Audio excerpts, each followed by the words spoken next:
Hola, en este día te damos la bienvenida a una charla muy especial de la Iglesia Pionera. Puede cambiar tu vida. Te invitamos a que te suscribas a nuestro canal en YouTube, La Iglesia Pionera. Puedes suscribirte allí y recibir todas las notificaciones de nuestros videos que estamos posteando allí para ti. Tenemos una gran cantidad de enseñanzas que yo sé que te van a edificar. También estamos transmitiendo por la página de Facebook La Iglesia Pionera. Allí también estamos tratando acerca de temas relacionados con la adoración a Dios. Y por Google Meet también los domingos a las 10 de la mañana estamos reuniéndonos para cantar juntos y para recibir una enseñanza muy importante para nuestras vidas. Nuestra personería jurídica especial es la 1049 del 13 de agosto de 2015 ante el Ministerio del Interior como la Iglesia Pionera. Si tú deseas hacer algún aporte, alguna donación para nosotros, para que sigamos extendiendo el reino de Dios a través de la palabra, puedes consignarnos al Banco Caja Social a la cuenta 240-576-29-287. 240-576-29-287. Es una cuenta de ahorros a nombre de la Iglesia Pionera. Nuestro NID es 900-904-746-0. Así que bienvenida sea toda donación que en tu corazón haya puesto Dios para nosotros. Y sin más preámbulos, te damos la bienvenida a este tiempo de enseñanza que va a ser de mucha edificación.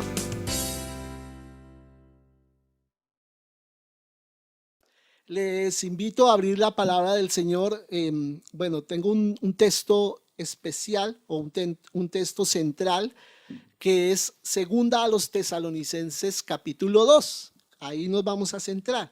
Pero voy a comenzar leyendo, un versículo nada más de Hechos 21:21. Si quieres no busques el texto de Hechos, pero sí busca Segunda de los Tesalonicenses 2. Y quiero hablar hoy acerca de un tema que es la apostasía. La apostasía. ¿Qué es la apostasía? Porque algunos me han preguntado qué es la apostasía y yo creo que es algo de lo que hay que hablar en este tiempo más que nunca. ¿Por qué? Porque según lo que dice la palabra del Señor, la apostasía es algo que tiene que suceder. Dice, hay una teología que se ha enseñado por mucho tiempo a la Iglesia de Cristo, que es la teología de la inminencia, como si Jesús fuera a venir en cualquier momento. Pero la palabra enseña que van a haber unas señales antes de su venida, de que van a haber cosas muy específicas. Y una de ellas, no voy a hablar de las señales, sino solamente una de ellas, que es la apostasía. ¿Y qué es la apostasía? Y quiero comenzar definiendo este término, pero luego me adentraré a verlo en este texto de Segunda a los Tesalonicenses. Dice que apostasía viene de la palabra apostasías en el griego. O sea, casi que literal se escribe también en griego. Y apostasías es un sustantivo. Pero ese sustantivo viene de un verbo. Tú sabes que los verbos se desprenden o se conjugan con los sustantivos, se conjugan con los verbos, se tienen que ver unos con otros, se desprenden de los verbos. Y el verbo para apostasías es afistemi, que significa partir o significa salida, literalmente, afistemi, ¿no? Y dice Hechos 21:21 que a Pablo lo acusaban de apóstata. ¿Sí? Los mismos judíos acusaban a Pablo de apóstata. Dice este versículo: pero se les ha informado en cuanto a ti que enseñas a todos los judíos que están entre los gentiles a apostatar de Moisés. O sea, estaban diciendo que Pablo estaba enseñando a los judíos a apostatar de Moisés, a salir de la ley, a salir de las cosas que estaba enseñando Moisés, diciéndoles que no circunciden a sus hijos ni observen las costumbres, ¿no? Entonces, bueno, para hablar de ese contexto del asunto de Pablo tendremos otro tiempo, pero lo que quiero centrar es simplemente esta palabra, apostatar. Entonces, en este versículo, la palabra apostatar significa abandonar. Abandonar, o sea que Pablo, según ellos, según los judíos, les estaba enseñando a los mismos judíos a salir, a abandonar la ley de Moisés.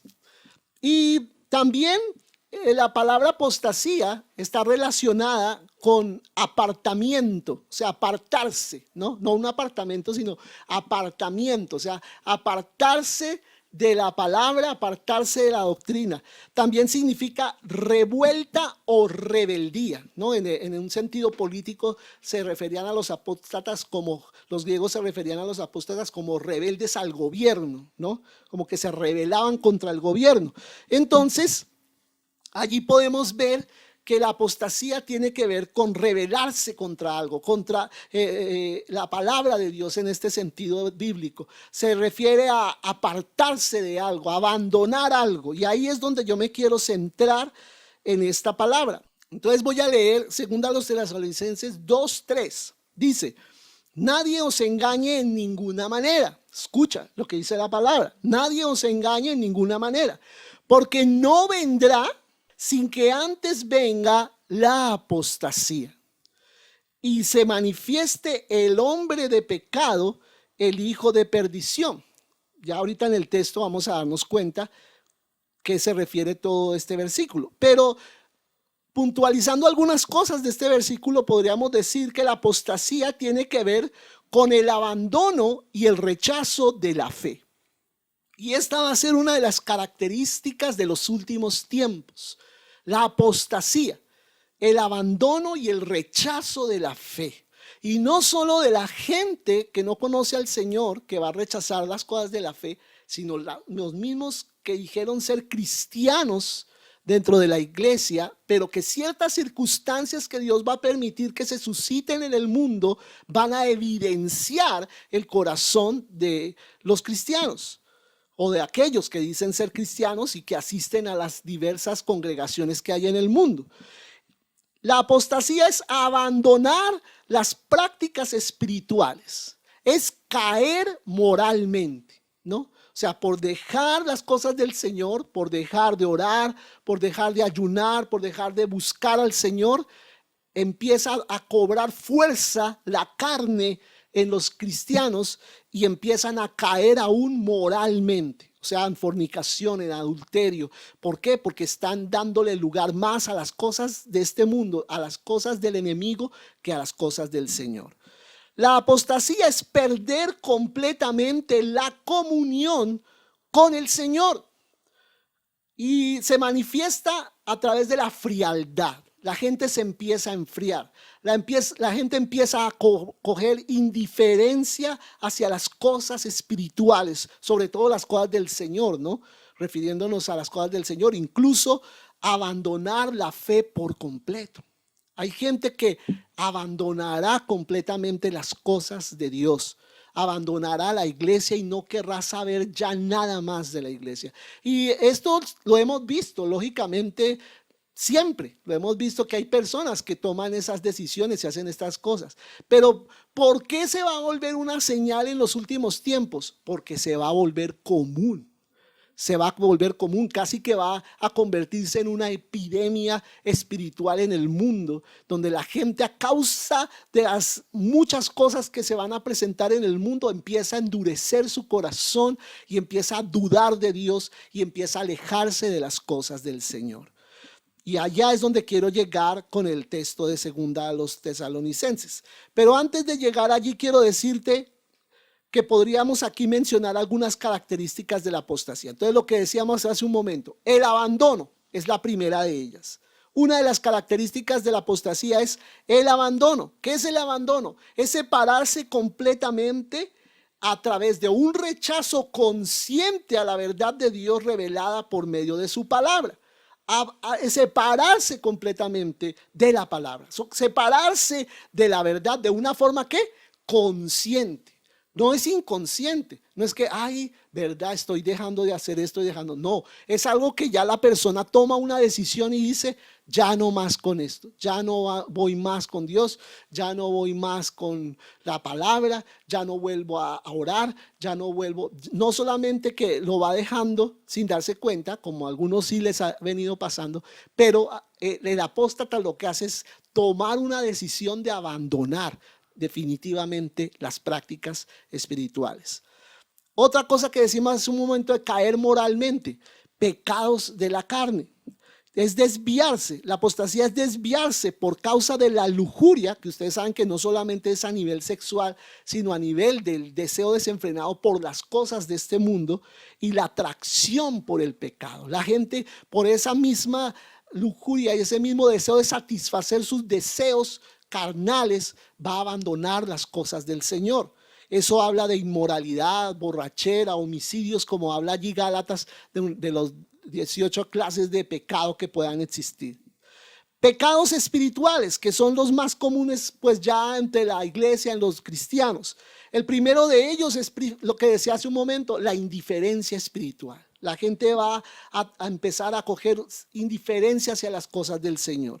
¿Y eso qué habla? Esa indiferencia habla de una total falta de responsabilidad delante de Dios y de la iglesia misma. Es decir, que la gente no va a responder delante del Señor, va a dejar de responder por las obligaciones que él sabe que tiene delante de Dios, pero que sencillamente y abiertamente no las quiere cumplir. Eso se llama rebeldía. No quiere cumplir su responsabilidad ante Dios y ante la iglesia, aunque se lo dicen de este modo, se lo dicen de otro, se lo moldean con plastilina, se lo pintan en un tablero. No, ya no le interesa. Sencillamente ha decidido no cumplirle a la iglesia ni al Señor. Y esto hace que no seamos efectivos en nuestra vida cristiana, en nuestro testimonio, en nuestra manera de vivir, según lo que enseña la palabra del Señor. Y de aquí se desprende todo lo que tiene que ver con la mentira, las trampas, las murmuraciones, la envidia, el egoísmo, los celos. Todo eso se desprende de esa actitud de no querer responderle al Señor, de no querer hacer las cosas de acuerdo a la voluntad de Dios. ¿Qué nos lleva a nosotros a la apostasía? ¿Qué es lo que nos lleva a la apostasía? Y esa es una buena pregunta. ¿Qué cosas nos arrastran allá? ¿Qué cosas nos hacen a nosotros sentir que de pronto ya no queremos, que de pronto nos queremos alejar, que de pronto ya no queremos responder al Señor? Entonces, lo primero que a mucha gente la va a llevar a la apostasía en este último tiempo es la decepción por la falta de testimonio que vemos en otros cristianos. O sea, la incoherencia que hay en muchos de ellos de predicar una cosa y vivir otra, ¿no? Entonces, tristemente, hoy en día nosotros nos damos cuenta cómo en el mundo se levanta cada vez más mal testimonio, y sobre todo el liderazgo, sobre todo de la gente que está al frente de otros, y muchos ven esa manera de comportarse y dicen, no, pero si este que predicaba y decía esto hace eso, pues menos yo voy a ser consagrado, menos yo voy a ser alguien apasionado por las cosas de Dios, menos. Y entonces eso va generando una decepción en el corazón hacia la iglesia y hacia el liderazgo que hay en ella. Lo segundo que nos lleva a la apostasía es seguir al Señor con indiferencia y a distancia, ¿no? Esas personas que como que a veces van y otras veces no van, a veces como que le gusta alguna cosita de Dios, pero ya cualquier cosa ya como que lo harta y ya no quiere seguir. Eso hay que tener cuidado, no dejar que nuestro corazón vaya avanzando en esa indiferencia y ese distanciamiento de las cosas del Señor. No atender ni aplicar a nuestra vida lo que dice la palabra del Señor. Es como la práctica, dejar la práctica de la oración y el dar testimonio. Ya descuidamos todo esto, empezamos a enfriarnos espiritualmente. Empezamos a dejar de atender las cosas que son primordiales en nuestra vida. Otra cosa, ignorar por completo la responsabilidad que se tiene ante el Señor y las disciplinas espirituales. Eso ya lo hablé hace un momento. Eso también lleva a la apostasía, el descuidar nuestra vida espiritual, en pocas palabras. En cuarto lugar, desobedecer a la voluntad revelada por Dios para nuestra vida. Y eso es terrible. Cuando nosotros hemos escuchado qué es lo que Dios quiere que nosotros hagamos y nosotros cerramos los oídos y decidimos hacer lo que bien nos parece a nosotros, entonces esa actitud continua de rebelarse en contra de la voluntad perfecta del Señor lleva a un enfriamiento y lleva a una cauterización, como dice la Biblia, de nuestra conciencia. Ya entonces empezamos a oír menos la voz de Dios. No porque Dios haya dejado de hablar, sino sencillamente porque nuestro corazón ya no está dispuesto a oírle, ¿no? Y lo último que podría decir hasta este punto es lo que nos lleva a la apostasía, como decía hace un momento, es pecar voluntariamente sin confesar el pecado. Y yo creo que hablamos muy claro acerca de la confesión del pecado el día viernes a las 8 de la noche que tuvimos esta charla, y yo te invito a que la consultes allí en Facebook, hablando acerca de la confesión del pecado, cómo glorifica al Señor y que es necesario que nosotros como creyentes tengamos esa disciplina de estar confesando nuestro pecado. Amén. Todos nosotros somos responsables de nuestros actos delante del Señor y por eso debemos ¿qué? Arrepentirnos y confesar diariamente todas las cosas equivocadas que hacemos en contra del Señor. Muchas veces nos llenamos de culpa y decimos, pero mire, yo ya me volví un descarado cometiendo este pecado. Eso ya que sigamos así porque yo ya no tengo remedio. Y eso es lo que quiere el enemigo, que tú endurezcas tu corazón y no confieses tu pecado y te pongas a paces con el Señor, porque eso te va a llevar a una situación peor. Es como cuando uno tiene una enfermedad y dice, eso de alguna cosa me tengo que morir, pues que me muera eso, y eso, ¿para qué voy al médico? Entonces, ¿qué estás haciendo? Abriendo la puerta para que esa enfermedad se agrave y te lleve realmente a la muerte. Y eso es lo que no quiere el Señor, que tú mueras espiritualmente, sobre todo, que eso es la peor muerte, la segunda muerte, que es la muerte en el infierno. Bueno, ahora sí quiero que vayamos a segunda a los Tesalonicenses 2 y vamos a leer este pasaje porque habla acerca de la condición de los últimos tiempos. Es lo que enseña el Señor a través del apóstol Pablo allí a la iglesia de Tesalónica, los hermanos tesalonicenses, y el Señor les enseña esta palabra. Les enseña esta palabra que es tan pertinente, cada vez se hace más pertinente para estos tiempos, esos últimos tiempos que estamos viviendo. Dice la palabra ahí en segunda a los Tesalonicenses 2, versículo 1. Pero con respecto a la venida de nuestro Señor Jesucristo y nuestra reunión con Él, os rogamos, hermanos, que no os dejéis mover fácilmente de vuestro modo de pensar, ni os conturbéis, ni por espíritu, ni por palabra, ni por carta como si fuera nuestra. O sea, en ese tiempo ya mucha gente estaba escribiendo más cartas, entre comillas, apostólicas. Aparentemente eran apostólicas, pero no lo eran. Y Pablo está diciendo, tengan cuidado porque hay muchas cartas por ahí circulando que no están enseñando la palabra de Dios. Están enseñando es doctrina de hombres y hasta doctrinas de demonios. Dice, en el sentido de que el día del Señor está cerca. Y Pablo les escribía a los tesalonicenses porque ellos estaban en esa angustia de lo que les decía hace un momento, de la inminencia de la venida del Señor. Y en cualquier momento, porque la Biblia dice que en cualquier momento, y pues tú sabes que ellos no tenían todo, digamos, la claridad que después el Señor usó a Pablo y algunos otros como Pedro y Juan para dar más claridad acerca de estos conceptos y poder tener más claridad acerca de cuál eran las condiciones para la venida del Señor. Y por eso él dice, no le pongan cuidado a todos los escritos que encuentran por ahí, y lo mismo podríamos decir hoy en día. No le prestes cuidado a todos los mensajes que escuchas en YouTube, en Facebook.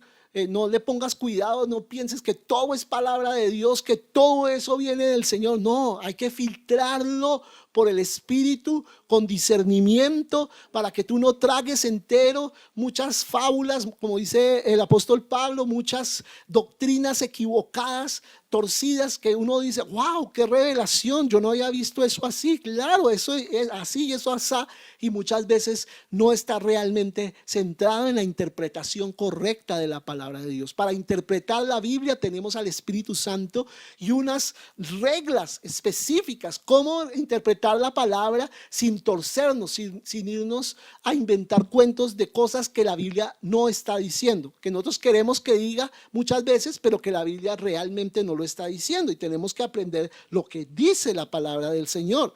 Y por eso sigue diciendo aquí en el versículo 3, que ya leí anteriormente, pero lo leo dentro de este contexto que está hablando acerca de la segunda venida del Señor. Nadie os engañe en ninguna manera, porque no vendrá, Jesús no vendrá sin que antes venga la apostasía. Amén. Sin que antes venga lo que acabamos de estudiar, que es la apostasía, ese endurecimiento, esa indiferencia de la gente, ese enfriamiento espiritual a nivel mundial que se va a dar, va a ser una señal de que efectivamente el Señor está por venir. Es increíble, con mi esposa estamos saliendo a evangelizar todas las semanas, y es increíble ver la dureza del corazón de la gente, ver su hostilidad. Estábamos hablando con Vilmita que día y le comentábamos a alguien, creo que era Milcita, sobre la reacción de una señora. De repente Vilmita la estaba saludando apenas, y ella con mucho amor, yo a la hermana de ella, que tienen un negocio allí en este sector comercial, y yo me quedé con la hermana de ella, son dos ancianas, dos mujeres ancianas, y yo estaba hablando con la hermana y Vilmita se quedó con la otra, y de una vez la otra, yo no me di cuenta, pero estaba insultando a mi esposa y prácticamente diciéndole, ¿usted qué hace aquí? Tanto que tendrá que hacer en la casa y usted por acá perdiendo el tiempo.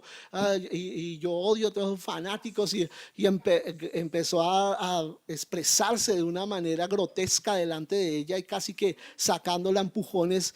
Entonces fue de verdad algo doloroso, porque nosotros no vamos allí porque no tengamos nada más que hacer, sino porque Dios puso en nuestro corazón carga por ellos, ¿cierto? Pero eso es lo que dice la palabra, que precisamente esta actitud que tuvo esta persona es la que se va a dar tristemente, y nos van a perseguir por causa de eso, porque no es la persona, es un espíritu que hay detrás de ella. Y como sigue diciendo aquí en este pasaje, que es muy claro al respecto, vuelvo a leer el versículo 3: nadie os engañe en ninguna manera, porque no vendrá sin que antes venga la apostasía y se manifieste. O sea, la apostasía va a ser un puente para que se manifieste el hombre de pecado, el hijo de perdición. O sea, ¿quién es él? Dice, el cual se opone y se levanta contra todo lo que se llama Dios y es objeto de culto, tanto que se sienta en el templo de Dios como Dios, haciéndose pasar por Dios. ¿Quién es ese señor? El anticristo. El anticristo. Entonces dice, esta va a ser una señal. La apostasía va a ser una señal de que este señor está por aparecer en la escena mundial. ¿Y quién es el anticristo? Es sencillamente una falsificación de Cristo, una imitación que hace Satanás acerca de Jesús, que así como Jesús vino encarnado en un hombre, Dios vino encarnado en un hombre que es Jesús, así el diablo va a venir encarnado en un hombre que es el anticristo, ¿cierto? Entonces él quiere siempre imitar a Dios, ¿no? El falso Mesías, ¿no? El Salvador del mundo, el que va a traer la paz mundial, y en un principio va a traer cierta paz, ¿no? Una paz falsa, una paz aparente, como solemos ver hoy los políticos, que cada vez más muestran este espíritu de sofisma, de hacer ver las cosas como que wow, uy, mire, cómo piensa en el pueblo, uy, cómo piensa en la gente, y a la hora de la verdad dice una cosa con la boca y con sus manos está haciendo otra, ¿cierto? Entonces ese es el espíritu del anticristo, ¿no? Y dice, el cual se opone y se levanta contra todo lo que se llama Dios o es objeto del culto. ¿no? Es objeto de culto, o sea, es objeto de adoración. ¿Por qué? Porque el diablo se levanta a través del anticristo contra eso, porque él quiere ser adorado, es él. Como siempre el diablo lo ha querido, ser adorado es él, no que adoren ningún otro Dios, sino a él. Él va a permitir por un tiempo adoraciones a los dioses que quieran, pero todo lo va a ir centralizando y monopolizando hasta quedar solamente él como el centro de la adoración del mundo. Ese va a ser el propósito del enemigo.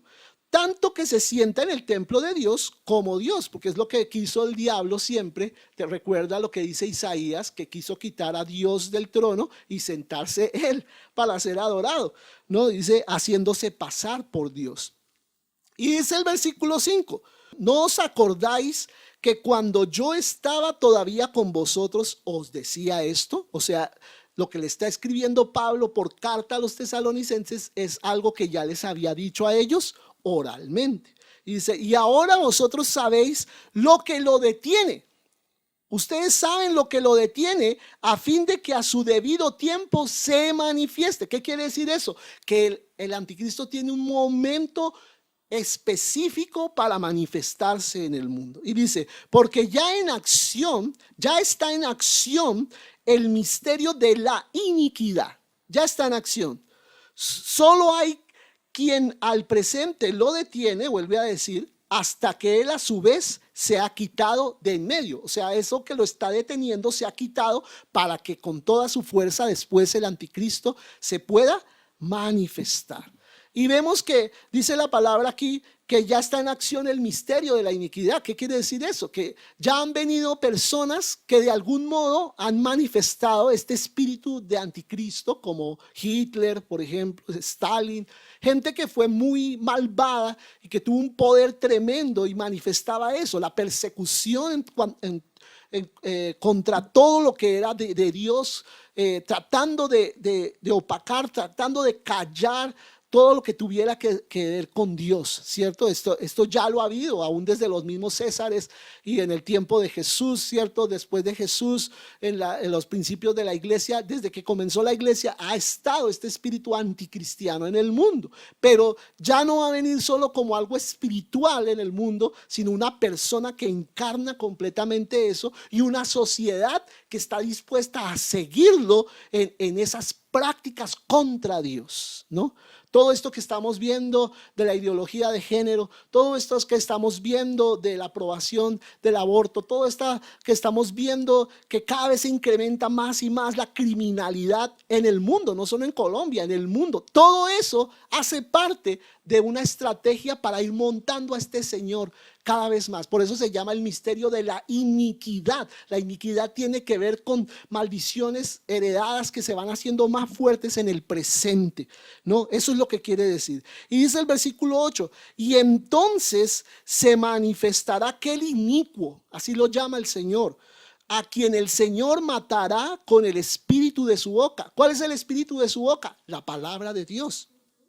Y destruirá con el resplandor de su venida. Será maravilloso. Yo quiero ver ese momento en que el Señor se manifieste con todo su poder y haga semejante contraste en este que pretendía ser Dios y el verdadero Dios.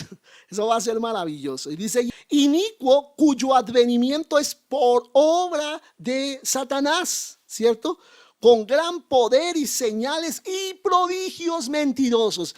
Ojo, yo te digo aquí un ojo muy atento, porque hay gente que anda detrás de los prodigios, de los milagros, de las sanidades. Y sabes una cosa, el diablo va a tener el permiso de parte del Señor de hacer milagros mentirosos. ¿Para qué? ¿Con el objetivo de qué? De ganar a la gente, de capturar a la gente para el infierno y poderse apoderar de ella. ¿Qué está diciendo, pastor? Entonces los milagros y la sanidad y todo eso está mal. No, estoy hablando de que el enemigo va a tener también esa facultad de hacer milagros, pero que son mentirosos, no son reales. Son simplemente por captar la atención de la gente y lograrla cautivar, lograrla llevar esclava de las doctrinas de error y de ahí derechito para el infierno. Entonces dice, con gran poder y señales y prodigios, y con todo engaño de iniquidad para los que se pierden, por cuanto que, y esto es muy importante, ¿por qué van a ser engañados por esos milagros mentirosos? ¿Por qué van a ser engañados por esas señales? Por esas cosas de gran poder que va a hacer el anticristo y todo su movimiento a nivel mundial. ¿Por qué van a ser engañados? Por cuanto no recibieron el amor de la verdad para ser salvos. Y esta me parece que es la razón más triste que puede haber de que la gente se vaya a condenar, sencillamente porque no recibió el ruego del Espíritu Santo para ser salvos. Mis hermanos, vuelvo a repetirte, nuestra experiencia de salir a evangelizar y rogarle a la gente: hey, mira, tú necesitas al Señor. Y sentimos en nosotros el ruego del Espíritu Santo para decirle a las personas: reconcíliate con el Señor, no sigas apartado de Dios. Mira, hay una vida mejor para ti en Dios. Dios quiere darte salvación. Dios no quiere que tú te condenes. Dios quiere darte libertad. Él ha muerto en la cruz por ti para darte vida y vida en abundancia. Mira, por más de que casi nos desarrollamos a las personas para que reciban al Señor y ver esa dureza, y dice la palabra, por causa de mantener esa dureza, por causa de mantenerse tan rogados, no, yo no quiero, y a ponerle tanto pereque y tantas excusas al Señor y decir: no Señor, y empiezan a negar a las cosas de Dios y a hacerse los remingosos. Por causa de eso, dice el Señor, por cuanto no recibieron el amor de la verdad para ser salvos, ellos se van a perder. Y dice la palabra: por esto Dios les envía, escucha, no el diablo, Dios les envía un poder engañoso para que crean la mentira. ¡Wow! Dios les permite, entonces dice: bueno, no recibieron mi Espíritu Santo, no recibieron con amor lo que yo les quería dar y que tanto les rogué. Listo, entonces voy a quitar esa protección de mi gracia y voy a permitir que los espíritus de engaño contaminen y llenen sus corazones. Y dice: y van a llenar sus corazones, van a ser llenados de un poder engañoso para creer la mentira. Yo cuando leía esto, cuando era joven, recién convertido a Cristo, estaba creciendo físicamente, pero también en el Señor. Y yo leía esto y yo decía: no, imposible que la gente, viendo la mentira en sus narices y viendo la maldad, mejor dicho, sin disfraz, sino así tal cual, la gente se vaya a dejar engañar y arrastrar, si van a ver que claramente eso es malo. Y mira que no, la gente realmente hoy en día, sobre todo en este tiempo de la pandemia, en que yo vi a la gente detrás de allí de las narices haciendo todo lo que el enemigo decía que hicieran, la gente lo hacía. Y la sociedad en un momento cambió, en un momento, y yo ante mis ojos, y yo dije: wow, ahí me doy cuenta de lo que dice la palabra, que la gente va a ser engañada fácilmente, va a ser llevada por un espíritu de engaño y la gente va a ser arrastrada fácilmente por el enemigo por haber endurecido su corazón y no haber aceptado el amor de la verdad. Qué tremendo. Y dice: por esto Dios les envía un poder engañoso para que crean la mentira, a fin de que sean condenados todos los que no creyeron a la verdad, sino que se complacieron. Esa es una palabra muy fuerte. Se complacieron en la injusticia. Porque tú puedes cometer actos de injusticia en algún momento que son pecados. Yo puedo cometerlos, pero una cosa es llegarlos a cometer y arrepentirme, confesarlos y arrepentirme delante del Señor, y otra cosa muy diferente, complacerme en desagradar a Dios, complacerme en pecar y hacer esas cosas con agrado. Eso es completamente diferente. Y dice que aquí hay, hasta donde hemos leído, hay unas figuras que tal vez no sean muy claras para nosotros, pero que contienen unas verdades muy importantes. Quiero decirte 3 cosas importantes hasta aquí. Lo primero: ¿existe una fuerza del mal en el mundo? ¿Sí o no? ¿Existe o no existe? Aunque no puedan probar muchas personas que exista el diablo, ¿sí? Muchas personas dirían, sé que existe porque me he encontrado con él. Muchas personas han podido ver en sus propias vidas el diablo realmente obrando. Y muchas veces tratamos de esconder la cabeza ahí en la arena, como hace el avestruz, ¿cierto? Esconder la cabeza en la arena, haciendo de cuenta que está escondido todo el cuerpo y que nadie la va a ver, pero le están viendo semejante cuerpo por fuera, ¿cierto? Y muchas veces nosotros hacemos eso, esconder la cabeza y decir no está pasando nada, todo esto del anticristo, todo eso, eso no es verdad, eso no es verdad. Yo voy a cerrar los ojos y solo voy a ver televisión y los programas que me gustan o voy a ver el celular. Y no, esta realidad no existe. Yo estoy en un mundo donde eso no va a pasar.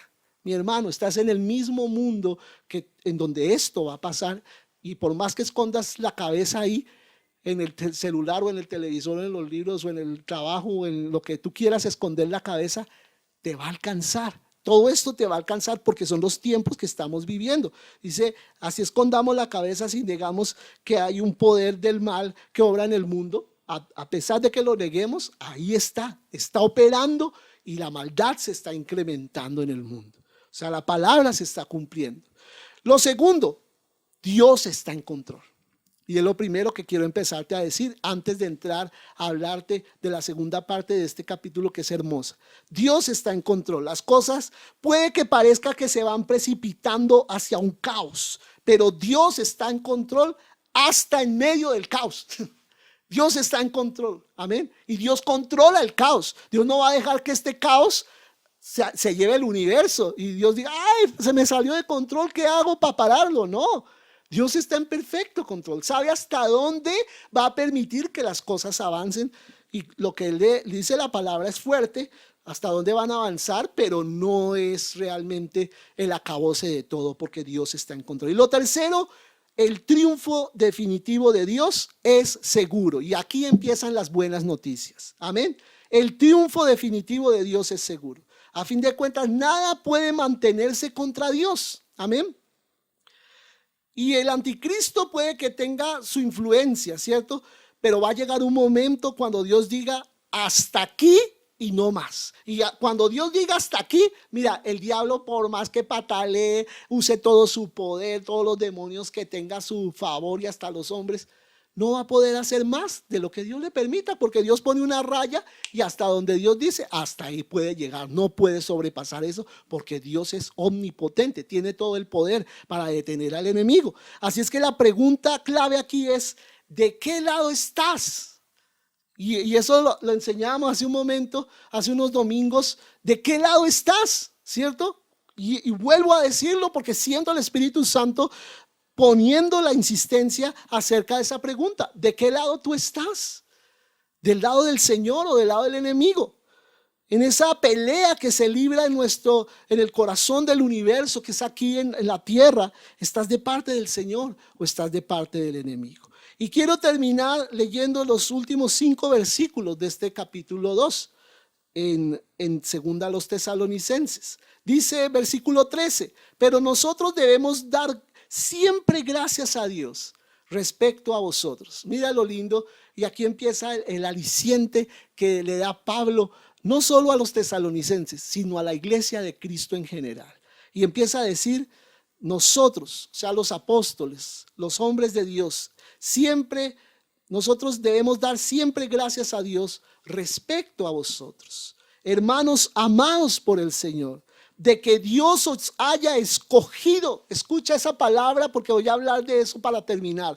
Os haya escogido desde el principio para salvación. Y yo te pregunto, ¿has sido escogido para salvación? ¿Estás seguro que tú has sido escogido para salvación? ¿Estás completamente convencido que has sido escogido para salvación?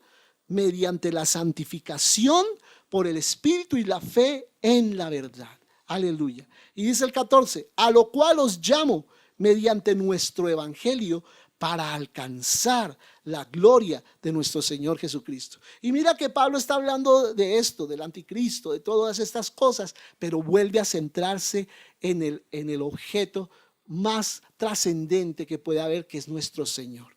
Y esa debe ser nuestro enfoque. Nosotros aquí no estamos predicando la venida del anticristo, estamos predicando la venida de Cristo. Estamos predicando es a Jesús el Señor. No queremos resaltar las obras del enemigo. Solo que sí hay unas señales. Pero ¿cuál es el fin?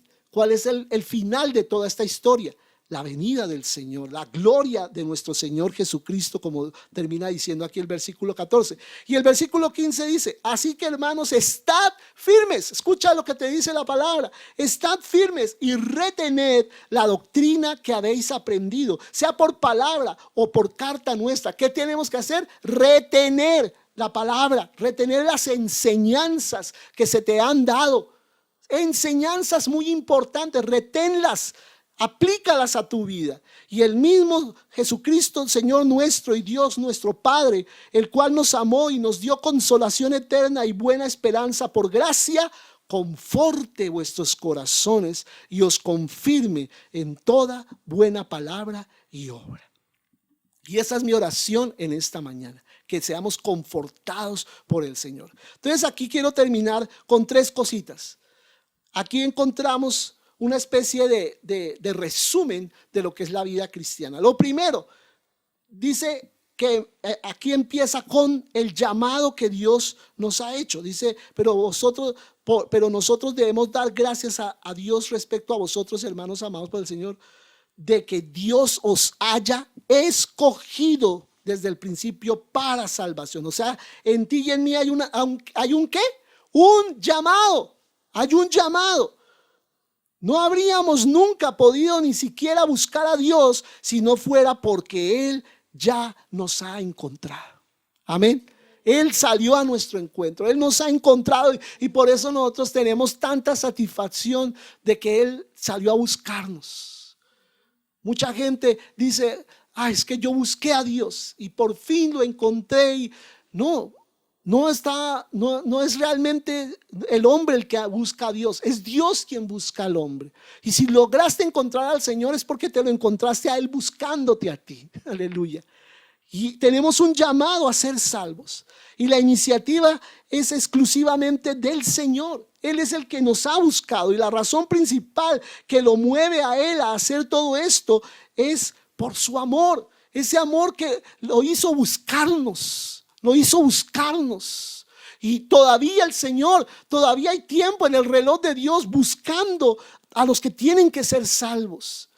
Y déjate encontrar por el Señor. Si tú sientes que no has sido salvo, déjate encontrar por Dios. Porque no solo tú estás buscando a Dios, Él tomó la iniciativa de buscarte primero. Lo segundo, esto se desarrolla en nuestro esfuerzo. O sea, se lleva a cabo tomando una parte de nosotros. El cristiano no es llamado solo a soñar, amados.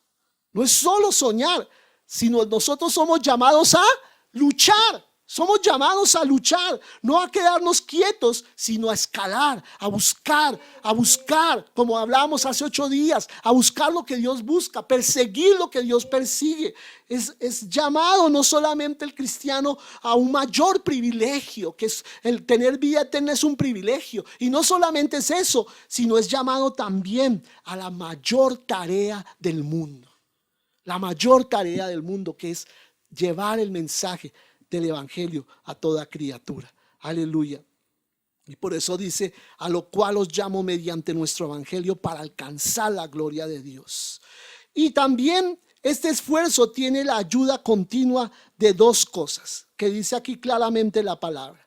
Primero, nos ayuda la enseñanza, dirección y ejemplo de personas que están consagradas al Señor. Y esto sí que es importante. Dios nos habla por medio de esas personas a los que Él ha llamado, a los que Él le ha hablado. Alguien dijo: un santo, que podríamos decir que una persona que es ejemplo, que es testimonio para nosotros, es un santo, es un hombre de Dios. Y un santo, decía alguien, es una persona que les hace más fácil a los demás creer en Dios.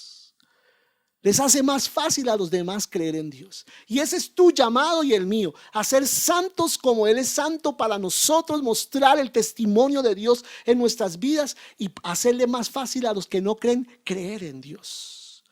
Y hay algunos que nos ayudan, no con nada que hayan escrito. De pronto hay gente que no ha escrito un libro o ha hecho ni siquiera una predicación, sino que simplemente siendo como son, hombres y mujeres en los que nos encontramos con Dios. Personas de testimonio, personas consagradas. Entonces lo primero que nos ayuda a nosotros, gente consagrada, gente santa, gente que muestra. Entonces tú tienes que estar con gente que te lleva a algo mayor, gente que te muestra el cielo, gente que te lleva al Padre, gente que te hace vivir para Dios. Y sé tú esa clase de gente también, una persona que lleva a otros al Señor, que les da ejemplo de parte del Señor. Y lo segundo que vemos aquí es que tiene ayuda no solo de esos hombres de Dios, sino de Dios mismo. No se nos deja nunca solos para luchar y trabajar. Dios no nos deja solos. Dios nos da la tarea, pero también nos da la fuerza, también nos da la habilidad para llevar esa tarea a cabo. Y más, la realiza juntamente con nosotros. Él no solamente dice, bueno, Manuel, ahí le dejo, mire a ver qué hace, sino le dice, mira, esto es lo que tienes que hacer y aquí estoy contigo para que lo puedas lograr. Aleluya. Y contamos con esa gracia del Señor y ese apoyo del Espíritu Santo. No se nos lanza en medio de la batalla para que la libremos con los recursos que tenemos nosotros mismos. Detrás de nosotros y a nuestro lado está el Señor. Y yo te animo, ahí está el Señor. Dice la palabra que cuando Pablo tenía dificultades ahí en Corinto, tuvo una visión por la noche en la que el Señor le dijo, ¿sabes qué le dijo el Señor? Ahí en Hechos 18:9, ¿qué le dijo el Señor? No tengas miedo porque yo estoy contigo. Y es una palabra que te quiero decir en esta mañana a ti. No tengas miedo porque yo estoy contigo. Y la tarea que tienes que hacer la voy a hacer yo contigo. No eres tú en tus fuerzas, no eres tú con tus propios recursos. Yo voy a estar contigo para que la puedas lograr. Aleluya. Los que están de nuestra parte, yo te quiero decir hoy, son más que los que están en contra de nosotros. Aleluya. Y por último, este llamado que Dios nos ha hecho y este esfuerzo está diseñado para lograr dos cosas. Debe producir dos cosas. Lo primero es la consagración en la tierra. Literalmente en griego, una cosa que está consagrada es algo que está apartado para Dios. Está diseñado para apartarnos de tal manera que Dios nos pueda usar en su servicio. El resultado es que la vida de una persona ya no le pertenece para hacer con ella lo que ella quiera, sino que pertenece a Dios para que Él la use como Él quiera. Y yo quiero preguntarte esta mañana, ¿estás dispuesto a que Dios use esa vida que tú tienes, esa inteligencia que tú tienes, esos talentos que tú tienes, esas capacidades que tú tienes para su gloria? Que Él use eso para su gloria. Yo estoy aquí, Señor, y estoy dispuesto a que tú me uses para tu gloria. Lo que soy, lo que tengo, los pocos o muchos recursos que tenga, los pongo a tus pies para que tú los uses. Amén. Y lo segundo, todo esto está diseñado para producir la salvación en los cielos. Y la vida cristiana no acaba en el tiempo. Su destino es la eternidad. La vida cristiana acaba en la eternidad. El cristiano puede considerar que todo lo que está sufriendo aquí en este momento, hoy, es una cosa ligera en comparación con la gloria que se ha de manifestar. Y la palabra termina diciendo ahí en el versículo 16 y 17, y el mismo Jesucristo, Señor nuestro y Dios nuestro Padre, el cual nos amó y nos dio consolación eterna y buena esperanza por gracia, conforte vuestros corazones y os confirme en toda buena palabra y obra. Amén. Tienes un llamado eterno, un llamado de parte del Señor. Así que comencé hablando acerca de la apostasía, así que comencé hablando acerca de la gente que se aparta del Señor, pero termino hablándote de una esperanza que tenemos en Dios, por la salvación de nuestras almas, por lo que Él ha hecho en nuestros corazones. Y yo te invito a que allí te coloques sobre tus pies, ahí donde estás en tu casa, ahí en el lugar donde tú te encuentras. Deja esa silla o deja ese lugar donde te encuentras y por un momento ponte en pie delante del Señor, de su presencia, y dile: Señor, aquí estoy, Dios.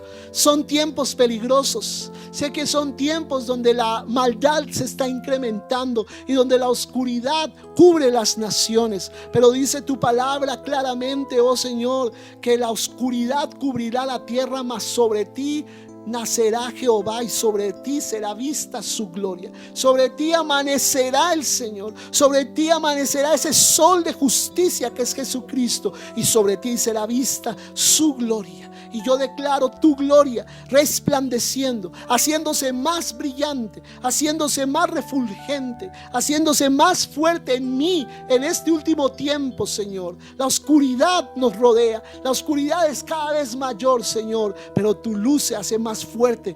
Entre más densa es la oscuridad, tu luz refulge más, tu luz brilla con más fuerza, Señor Jesús. Y yo te pido, Señor, que cada uno de nosotros, mira, yo pongo a cada uno de los que están conectados en esta mañana, yo los pongo delante de ti. Yo te suplico en este día, Señor, haznos resplandecer con más fuerza, con tu luz, con tu gloria, Señor, oh Dios, esa salvación, oh Señor, que seamos faros de luz, que seamos santos, que hagan que la vida cristiana sea más fácil de entender a los que no conocen tu nombre, a los que no conocen tu palabra. Tal vez, Señor, algunos no pueden predicar, tal vez algunos no pueden escribir libros, tal vez algunos no pueden hacer muchas cosas que otros hacen, pero sí pueden ser buen testimonio para sus vecinos, para sus amigos, para los que les rodean, para los que no te conocen todavía. Padre, que te vean en nosotros, que seamos cartas que ellos lean, que por medio de nuestra manera de vivir ellos te vean a ti manifestado y ellos decidan, Señor, recibirte en sus corazones, Señor. Pon convicción, Señor, que nuestras vidas provoque convicción en los demás, Señor, oh Dios.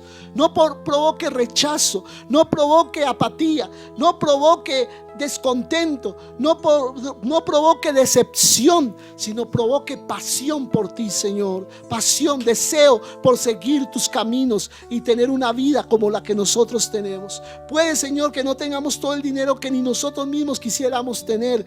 Puede que no tengamos, Señor, los lujos que los demás de pronto quisieran ver en nosotros, pero que vean en nosotros algo que el dinero no compra, y es la paz que viene de ti, y es la vida eterna que fluye de ti para tus hijos, Señor. Oh Padre, manifiéstate en nosotros, revélate a través de nuestras vidas, Señor, y que los demás lo puedan ver y puedan recibir de ti, Señor. Oh Padre, guárdanos de este tiempo de apostasía. Guárdanos de endurecernos.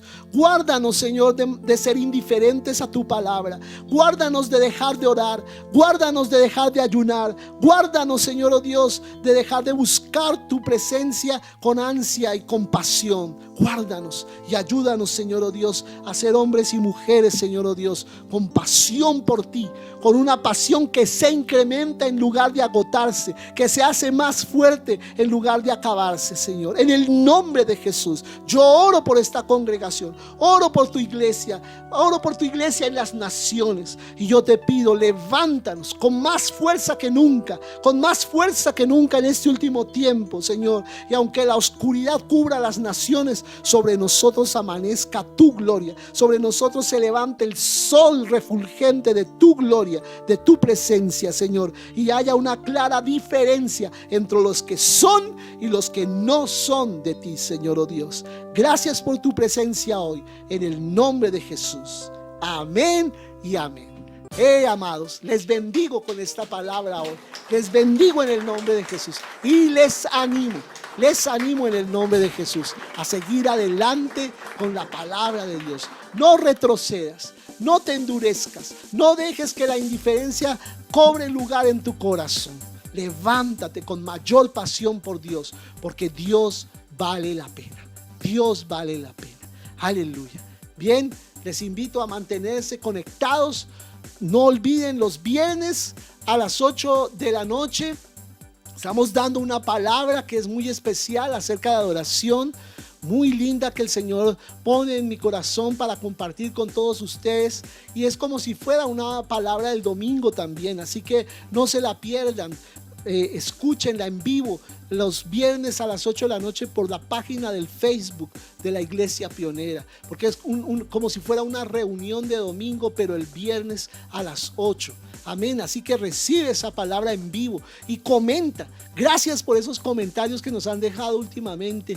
Gracias por comentar. Déjanos esos comentarios y que sean comentarios que nos bendigan y puedan ser de edificación para todos. Y también te invito a que te conectes con nosotros los domingos a las 10 de la mañana para poder estar nosotros alabando al Señor con cánticos y también recibiendo más y más de la palabra de Dios. Por ahora nos despedimos de esta transmisión aquí en el YouTube y les bendecimos para que sigan allí conectados con el Espíritu Santo y con lo que Dios les quiere hablar. Bendiciones.